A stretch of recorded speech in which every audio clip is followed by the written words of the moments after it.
आणि नामाचीही गोडीता वाढू लागली. हे सतत होऊ लागलं. गोड तुझे रूप, गोड तुझे नाम, हे माझं प्रेम नामही गोड वाटू लागलं आणि स्वरूपही गोड वाटू लागलं. असं स्वरूप गोड वाटू लागल्यानंतर त्या चरणाचा आठवण विसरल का हो? ते चरण जे सदैव अंतःकरणात आहे ते विसरल का? विसरणार नाही. आणि मग असा स्वच्छ अंतःकरणाने उद्गार बाहेर आले.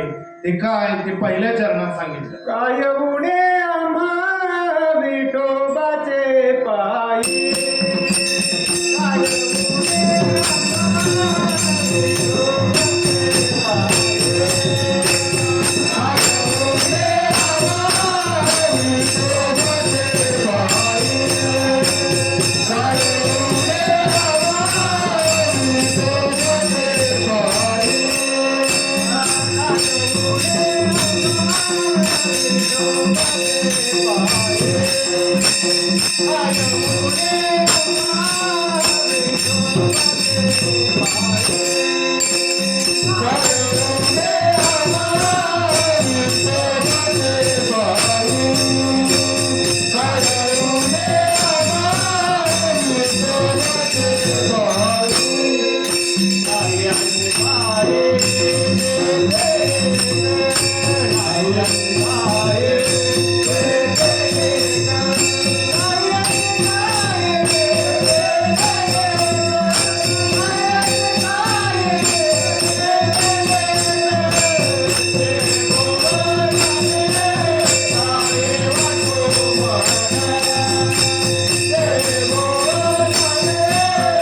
विठोबाचे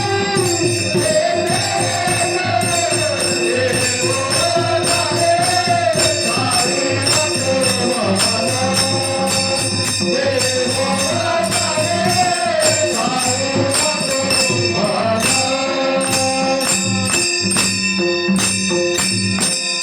काय गुणे आम्हा विठोबाचे पायी, विठोबाचे पायी नाही ऐसे काही एक.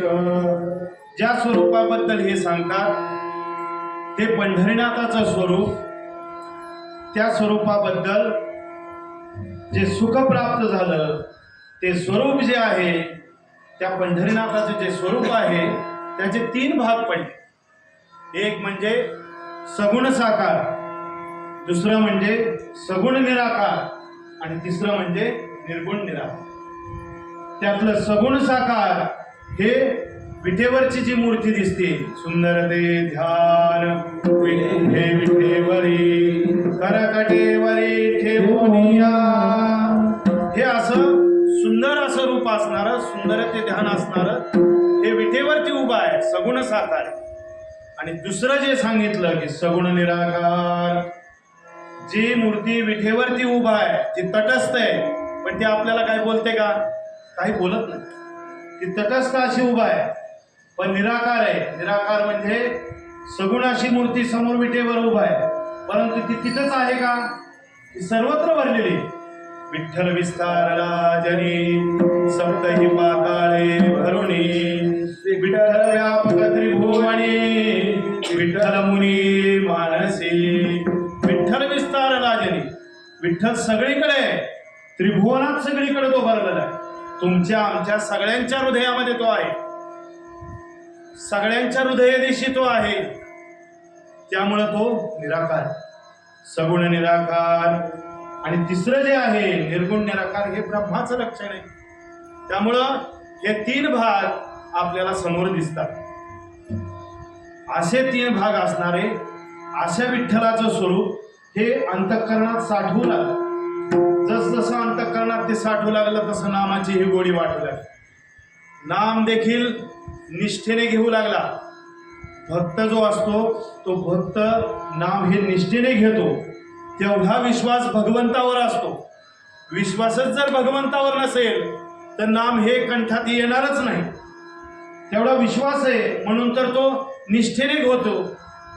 आणि त्याचं मुख्य म्हणजे काय आहे? त्याचं मुख्य म्हणजे निर्धार आहे. निष्ठावंत भाव भक्ताचा स्वधर्म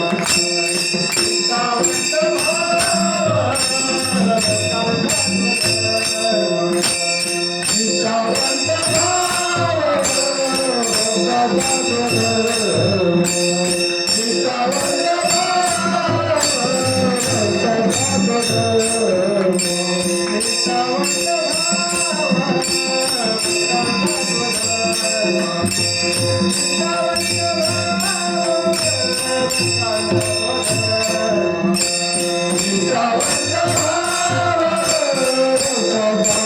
स्वधर्म निष्ठावंत भाव भक्ताचा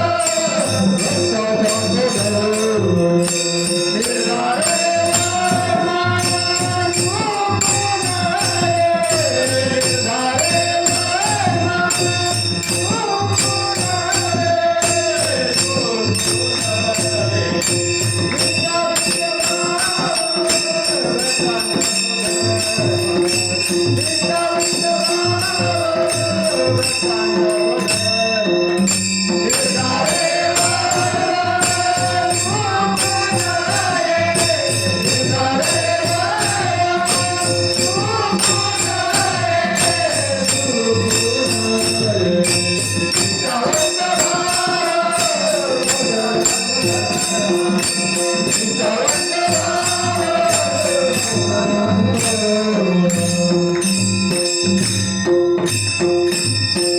निष्ठावंत भाव भक्ताचा स्वधर्म निर्धार हे मर्म चुकू नये.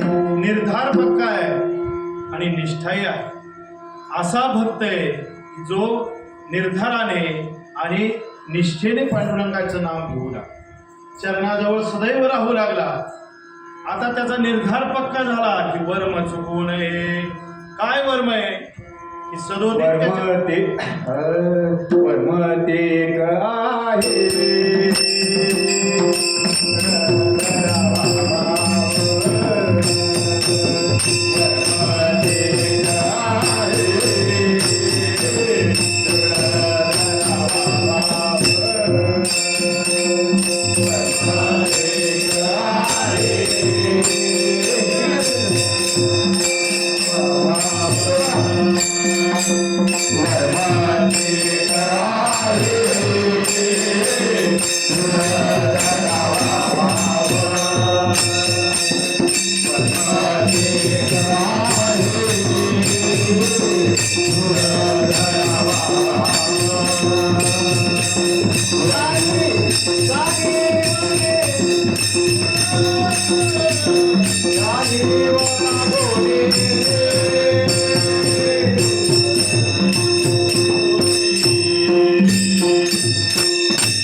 निष्ठाही आहे आणि आपलं काय निर्धार हा पक्का जर असेल तर सदोदित अंतःकरण हे त्याच्या चरणाजवळ राहू लागतं. असं अंतःकरण की ज्या अंतःकरणाला बाहेर फिरायची सवय, परंतु ते निर्धाराने आता नामस्मरण घेऊ लागलं, निष्ठेने नाम घेऊ लागलं.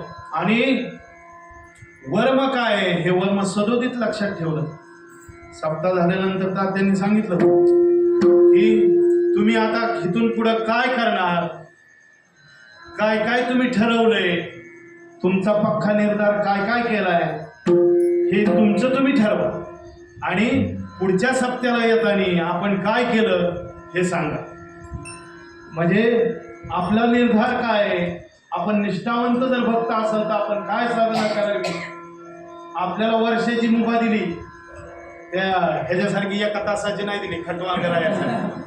वर्षाची मुभा दिली, वर्षाच्या ह्याच्यात तुम्ही काय कराल, तुम्ही काय काय साधना कराल, आपल्याला नवीन काय करता येईल, पण आपलं काय होत नाही हे आपलं आपण पाहू आणि त्याच्यामध्ये बदल करून आपण हे प्राप्त करून घेऊ. आणि असं जेव्हा देखवी ऐकवी एक नारायण दयाचे भजन चुकू नये. मुख्य म्हणजे काय, ह्या साधनेपासून दूर जाऊ नका. मुख्य म्हणजे काय, ह्या चरणापासून दूर जाऊ नका. मुख्य म्हणजे काय, ह्या स्वरूपापासून बाजूला राहू नका. हे सदैव जर तुम्ही इथे असाल तर ह्याचा आठव तुम्हाला राहणार आहे. हे नाम सदैव तुमच्या मुखी येणारच आहे. चरणाजवळ जर सदैव असाल तर त्याची प्राप्ती तुम्हाला नक्की होईल. महाभारतामध्ये एक कथा आली. युद्धाचा पुकारा झाला, सगळीकडे युद्ध जाहीर झालं आणि भगवान श्रीकृष्णाला भेटायला दुर्योधन आणि अर्जुन दोघेही गेले. जेव्हा हे दोघेही गेले तेव्हा सर्वप्रथम दुर्योधन तिथे गेला. दुर्योधन तिथे गेल्यानंतर भगवान श्रीकृष्ण असे झोपलेले होते, तोंडावर पांघरून घेतलेलं आणि तोंडावर पांघरून घेऊन झोपलेले. पण भगवंताला माहित होतं की हे दोघं येणार आहे. दुर्योधन अगोदर गेला. राजा दुर्योधन गेल्यानंतर भगवान श्रीकृष्ण झोपलेत म्हणल्यानंतर आता गेला, राजा आहे, बसायचं कुठं. पण भगवान श्रीकृष्ण ज्या लोडला असं टिकून जे झोपलेले होते त्या लोडला जाऊन टिकून बसला. राजा आहे तो, त्याला तेवढं वाटलं की आपण इथं बसलं पाहिजे. थोड्याच वेळात तिथं अर्जुन आला आणि अर्जुनाने पाहिलं की दुर्योधन आला आणि तो उशाजवळ बसला. भगवान श्रीकृष्ण झोपलेले त्यांनी पाहिलं. तो गेला आणि पायाजवळ जाऊन बसला. अर्जुन कुठे गेला? पायाजवळ जाऊन बसला. थोड्याच वेळात भगवान श्रीकृष्ण जागे झाले, तोंडावरचं पांघरून काढलं, उठून म्हणले, अर्जुना कधी आलास? झोपेत न उठलेल्या माणसाला सर्वप्रथम कोण दिसल? पायाकडचा माणूस दिसल का उशाकडचा दिसल? पायाकडचा. अरे अर्जुना तू कधी आलास? ते म्हणला, ओ कोण? दुर्योधन. ओ भगवंता मी आधी आलोय, इकडे बघा मी आधी आलोय. असं आहे काय? बरं म्हणजे तू आलाय काय? बरं बोला म्हणले, कशा करता आला? काय प्रयोजन? कशा करता तुम्ही दोघंही आला? आता माहिती होतं पण विचारणं काम आहे. आणि मग दुर्योधन म्हणायला लागला, युद्धाचा पुकारा झालाय, सगळीकडे शंख फुंकलाय, पण भगवंता आम्ही तुम्हाला विचारायला आलो की तुम्ही नेमकं कोणाकडे? म्हणजे माझ्याकडं, म्हणजे दुर्योधनाकडं का अर्जुनाकडं? आणि मग भगवंत म्हणाले, हे बघा म्हणले, मी जे सांगतो त्यापैकी तुम्ही दोघा जणांनी एक कुठलं तरी उच. दुर्योधनाला म्हणले, अर्जुनालाही म्हणले, सगळं सैन्य एकीकडं आणि मी एकटा एकीकडं. काय पाहिजे सांग? सांग म्हणले दुर्योधन, तुला काय पाहिजे? दुर्योधन म्हणला, मला सगळं सैन्य. सगळ्या सैन्याचं बलवान इतकी ताकद जर असेल तर सगळं सैन्य मला. तुला घेऊन काय करायचं? अर्जुना तुला रे. अर्जुन म्हणला, देवा तू एकटाच बस, बाकी कुणी नको.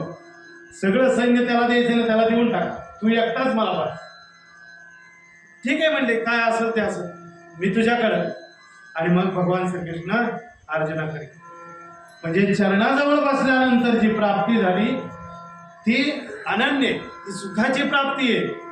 आणि अशी जेव्हा सुखाची प्राप्ती होते तेव्हा सदैव आठव हा भगवंताचाच राहतो. सदैव आठव हा त्याच्या चरणाचाच राहतो. सदैव आठव हा त्याच्या नामाचाच राहतो. इथं दुसरं काही नाही. म्हणून नाही ऐसे काही येथे एक, इथं दुसरं काही नाही, इथं फक्त तेच आहे. आणि मग असं असल्यानंतर की तुकोबारा म्हणतात, इथं याच्याशिवाय दुसरं काही नाही. तुम्ही फक्त विठोबाशी शरण जा. शरण गेल्यानंतर तुम्हाला जी प्राप्ती ती तुम्हाला सदैव राहणार आहे. ह्या सुखाची प्राप्ती जी आपण संसारी सतत जी फिरत फिरत जी प्राप्ती करत राहतोय किंवा सुख हुडकत राहतोय ते इथं नाही, ते त्याच्या चरणाजवळच आहे. म्हणून ती प्राप्ती करून. पण आपल्यात एक मोठा शत्रू दडलाय. ती शत्रू कधी बाहेर निघाला ना आपलं काय करेल काय सांगता येईल. कोणता शत्रू आहे ते दुसऱ्या चरणात सांगितलं. ते हे भोवताले ठाई वाटे मान, तेही भोवताले ठाई वाटे मान, तेही भोवताले ठाई वाटे मान, तेही भोवताले ठाई वाटे मान, तेही भोवताले ठाई वाटे मान. Hare